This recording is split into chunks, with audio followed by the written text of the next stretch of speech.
Dari Sisingamangaraja 81, inilah MegaIBand. Assalamualaikum warahmatullahi wabarakatuh. Kembali dari Jalan Sisingamangaraja nomor 81 Kampung Mulia Banda Aceh. Selamat sore rekan Muda. Untuk sore hari ini kembali untuk yang kedua kita kembali hadir di program Radio Talk Show bersama Kejaksaan Negeri Banda Aceh.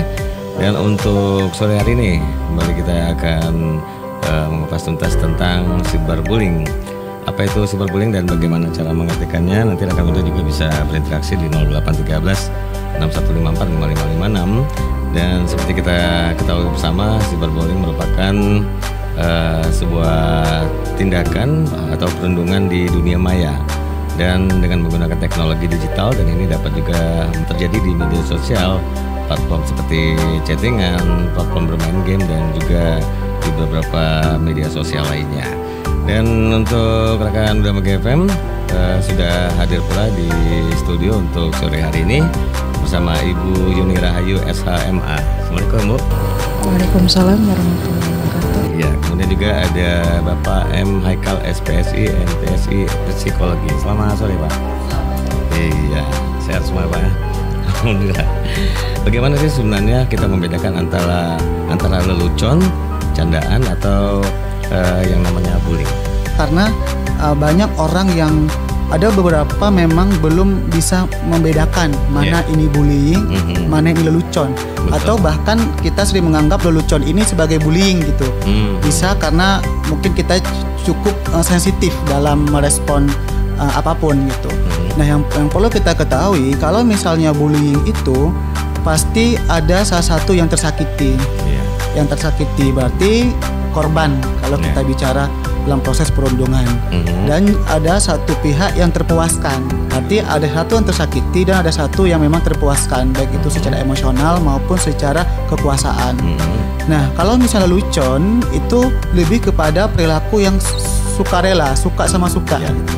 Dan artinya masing-masing kedua belah pihak itu sadar kalau ini kita sedang bercanda, dua-duanya merasa happy dan dua-duanya merasa senang gitu. Tidak ada yang tersakiti gitu. Meskipun di sini kita bukan berbicara lebih kepada efek gitu ya. Meskipun kadang leluconnya itu mungkin juga cenderung berlebihan gitu ya. Tapi selama mungkin persepsi dari si penerima tidak berlebihan, itu juga dikatakan sebagai lelucon. Jadi lebih kepada bagaimana kita merespon atau menghayati dari perkataan dari lawan bicara. Kalau dari segi postingan ini gimana ya Pak? Kalau misalnya kita menyatakan itu menyangkut dengan harga diri atau seperti apa, gimana kita bisa menilai dari sebuah postingan? Oke, pastinya kan jenis-jenis dari cyberbullying kan banyak ya gitu. Baik itu menyebarkan hoax, menyebarkan poster atau gambar dan postingan. Kalau misalnya postingan itu dirasa menyesatkan atau tidak sesuai dengan fakta, atau memang ada pihak yang merasa dirugikan dari postingan itu sudah bisa dikatakan sebagai bentuk dari cyberbullying gitu ya. Selama ada yang melapor gitu. Misalnya seperti yang sering terjadi ini di kalangan artis ya. Ini kita bicara artis. Nah, banyak kan sekarang foto-foto artis dijadiin sebagai meme misalnya lelucon atau sebagai menjual produk gitu, pakai foto artis atau pencemaran nama baik. Nah, itu bisa dikatakan sebagai cyberbullying. Intinya cyberbullying itu ada pihak yang tersakiti gitu ya, baik itu secara psikologis, mental, sosial maupun emosional. Dan untuk Ibu Rahayu sendiri mungkin kita sedikit bertanya tentang pesan atau chatting antara satu dengan orang yang kedua. Misalnya ini chattingan japrian gitu. Kalau dalam konteks mereka itu membuli hanya sebatas japrian, itu seperti apa tindakannya? Apakah termasuk dengan bullying atau seperti apa? Ya, kalau ini konteksnya antara person dan person. Kan kalau misal di media sosial kan bisa dilihat oleh khalayak ramai gitu ya. Jadi kalau dalam permasalahan antar person dan person ini, walaupun di dalam japri, walaupun sesama WA atau SMS ataupun lain atau media chatting lainnya, masih dapat dilakukan, dapat dikategorikan sebagai cyberbullying dengan ada unsur-unsur bahwa di dalam chatting tersebut itu memang ada bulian, maksudnya gini, menyakiti orang yang di pesan tadi, misalnya A memaki-maki si B, kamu udah ini, kamu ini, kamu binatang apa gitu misalnya, kamu nanti ini, kamu seorang ini gitu kan, hinaan seperti itu. Kemudian nanti kalau kamu ini bakal saya ini, ada ancaman-ancaman juga gitu kan. Dan itu sangat membuat si korban si B ini merasa terteror seperti itu, tidak tenang, dan bahkan ada yang sesuatu yang mungkin dia punya trauma yang mengakibatkan trauma tersebut bisa mengganggu dia gitu. Misalnya kayak si A-nya ini menyinggung sesuatu yang membuat dia traumanya bangkit gitu. Kamu pernah ini kan dibully kan gitu biasanya. Nah, itu juga termasuk bully, tapi dia tidak bentuknya fisik, melainkan dengan elektronik, peralatan elektronik, dan itu juga tetap dikategorikan sebagai cyberbullying. Dan terlebih lagi kalau yang ada chattingan antara perempuan dan laki-laki, biasanya ada muatan asusila. Iya. Untuk kasus cyberbullying sendiri, apakah ada perbedaan dalam hukuman bila mana itu dilakukan yang dewasa dengan yang di bawah umur?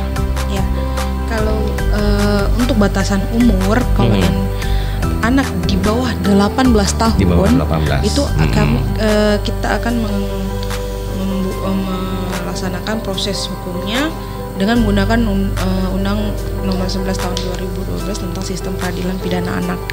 Jadi anak dispesialkan dalam hukum pidana di Indonesia, yaitu yang 18 tahun ke bawah.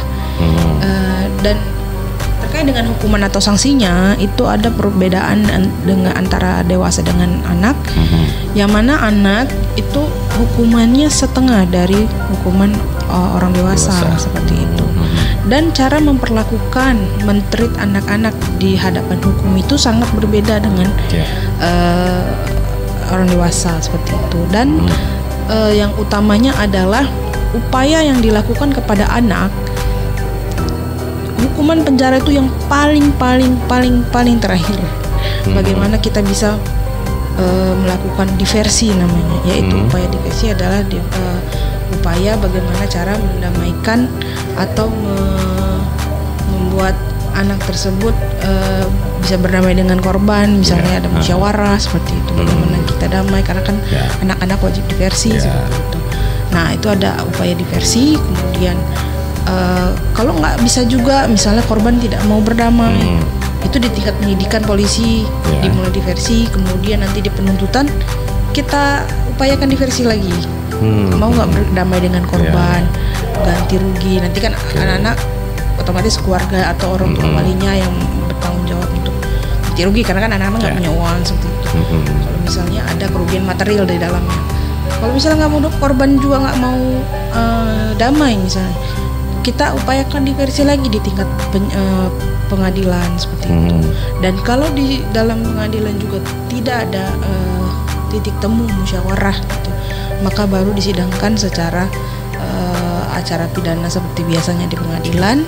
Namun itu tadi, kalau sanksi pidana kepada anak itu setengah dari orang dewasa seperti itu.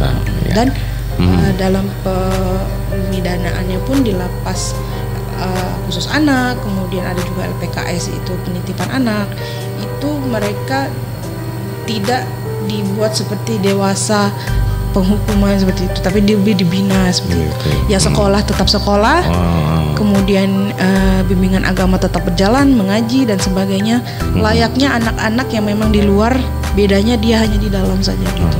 Secara treat, secara pendidikan, pokoknya hak-hak dasar anak tetap diberikan oleh negara.